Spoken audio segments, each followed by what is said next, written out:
What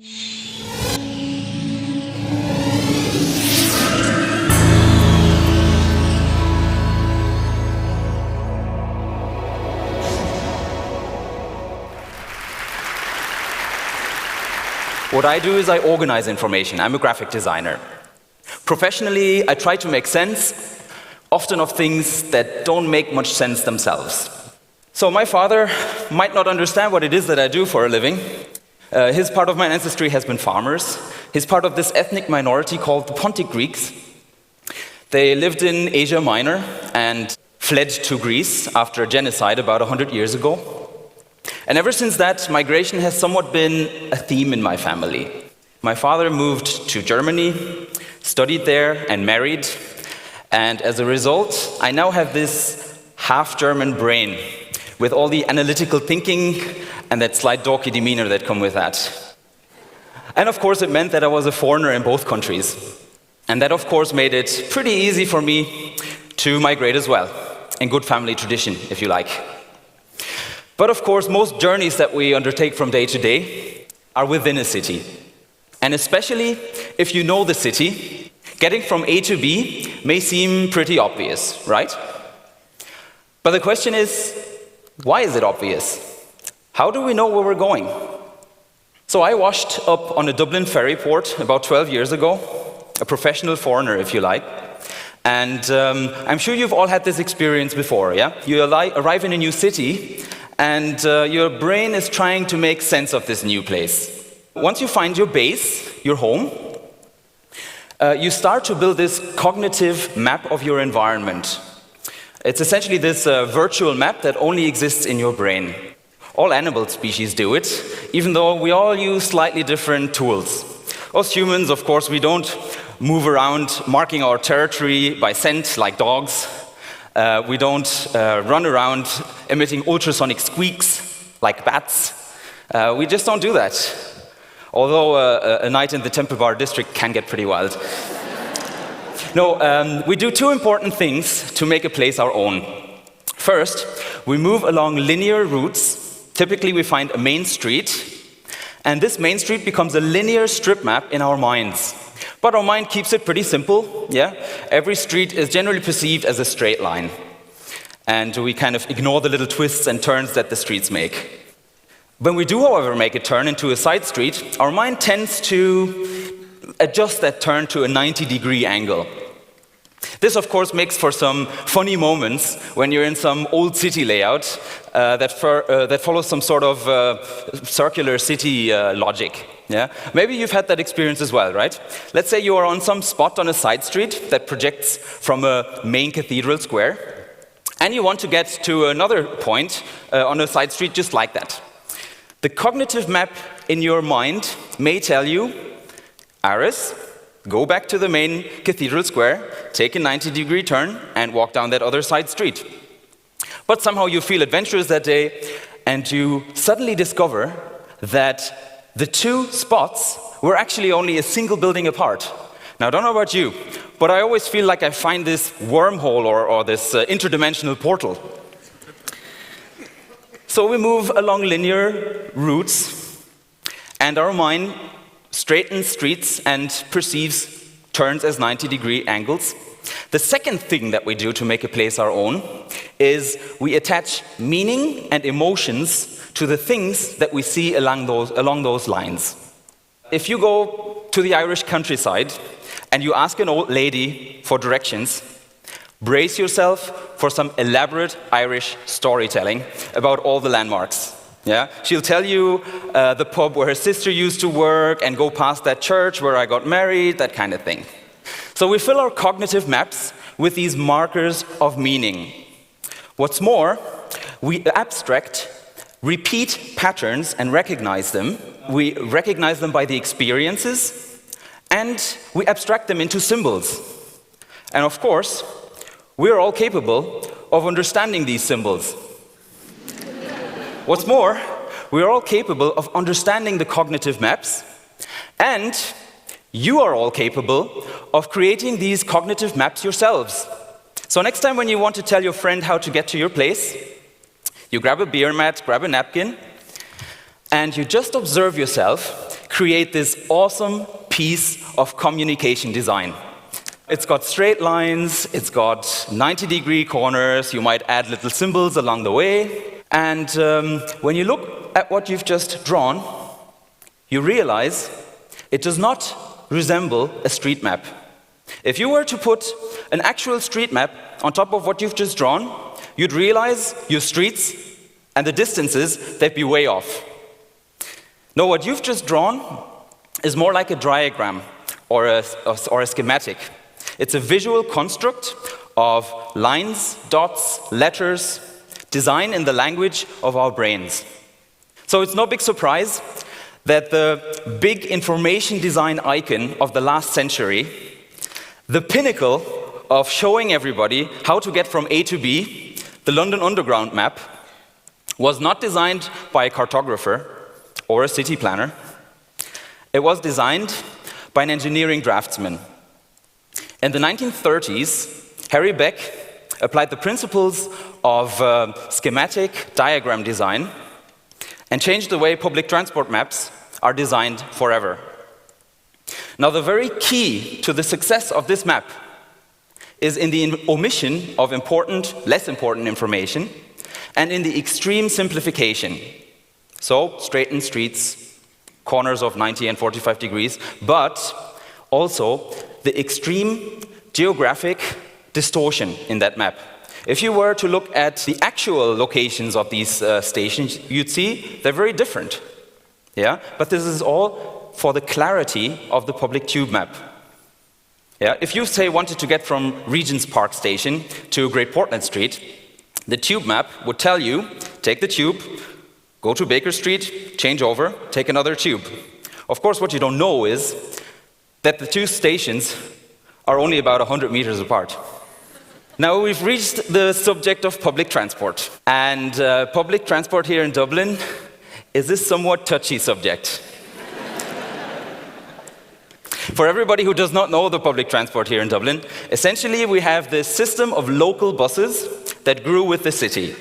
For every outskirt that was added, there was another bus route added, running from the outskirt all the way to the city center. And as these local buses approach the city center, they all run side by side and converge in pretty much one main street. So when I stepped off the boat 12 years ago, I tried to make sense of that. Because exploring a city on foot only gets you so far. But when you explore a foreign and new public transport system, you will build a cognitive map in your mind in pretty much the same way. Typically, you choose yourself a rapid transport route, and in your mind, this route is perceived as a straight line. And like a pearl necklace, all the stations and stops are nicely and neatly aligned along the line. And only then you start to discover some local bus routes that would fill in the gaps and that allow you for those wormhole interdimensional portal shortcut. So I tried to make sense. And when I arrived, I was looking for some information leaflets that would help me crack this system and understand it. And I found those brochures. They were not geographically distorted. They were having a lot of omission of information, but unfortunately the wrong information. Say in the city center, there were never actually any lines that showed the routes. There are actually not even any stations with names. Now the lines, the maps of Dublin Transport have gotten better, and after I finished the project, they got a good bit better, but still no station names, still no routes. So, being naive and being half German, I decided, Aris, why don't you build your own map? So that's what I did. I researched how each and every bus route moved through the city. Nice and logical, every bus route a separate line. And I plotted it into my own map of Dublin. And in the city center, I got a nice spaghetti plate. Now, this is a bit of a mess. So I decided, of course, you're going to apply the rules of schematic design, cleaning up the corridors, widening the streets where there were loads of buses, and making the streets at straight 90-degree corners, 45-degree corners, or fractions of that, and filled it in with the bus routes. And I built a city center bus map of the system, how it was 5 years ago. I'll zoom in again so that you get the full impact of the quays and the Westmoreland Street. Now I can proudly say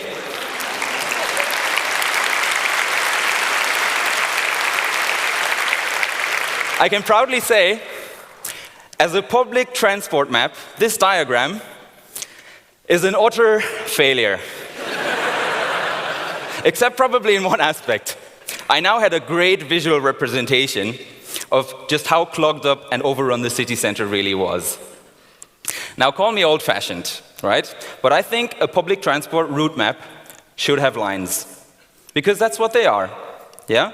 They're little pieces of string that wrap their way through the city center, or through the city. If you will, the Greek guy inside of me feels if I don't get a line, it's like entering the labyrinth of the Minotaur without having Ariadne giving you the string to find your way. So the outcome of my academic research, loads of questionnaires, case studies, and looking at a lot of maps, was that a lot of the problems and shortcomings of the public transport system here in Dublin was the lack of a coherent public transport map, a simplified coherent public transport map. Because I think this is the crucial step to understanding a public transport network on a physical level, but it's also the crucial step to make a public transport network mappable on a visual level. So I teamed up with a gentleman called James Leahy, a civil engineer and a recent master's graduate of Sustainable Development program at DIT. And together we drafted the simplified model network, which I could then go ahead and visualize. So here's what we did. We distributed these rapid transport corridors throughout the city center and extended them into the outskirts. Rapid because we wanted them to be served by rapid transport vehicles. Yeah? They would get exclusive road use where possible, and it would be high quantity, high quality transport. James wanted to use bus rapid transport for that, rather than light rail. For me, it was important that the vehicles that would run on those rapid transport corridors would be visibly distinguishable from local buses on the street. Now, we could take out all the local buses that ran alongside those rapid transport means. Any gaps that appeared in the outskirts were filled again. So in other words, if there was a street in an outskirt where there had been a bus, we put a bus back in. Only now, these buses wouldn't run all the way to the city center, but connect to the nearest rapid transport mode, one of these thick lines over there. So the rest was merely a couple of months of work and a couple of fights with my girlfriend of our place constantly being clogged up with maps. And the outcome, one of the outcomes, was this map of the greater Dublin area. I'll zoom in a little bit. This map only shows the rapid transport connections, no local bus, very much in the metro map style that was so successful in London and that since has been exported to so many other major cities and therefore is the language that we should use for public transport maps. What's also important is, with a simplified network like this, it now would become possible for me to tackle the ultimate challenge and make a public transport map for the city center. One where I wouldn't just show rapid transport connections, but also all the local bus routes, streets, and the likes. And this is what a map like this could look like. I'll zoom in a little bit. In this map, I'm including each transport mode. So, rapid transport, bus, DART, tram, and the likes.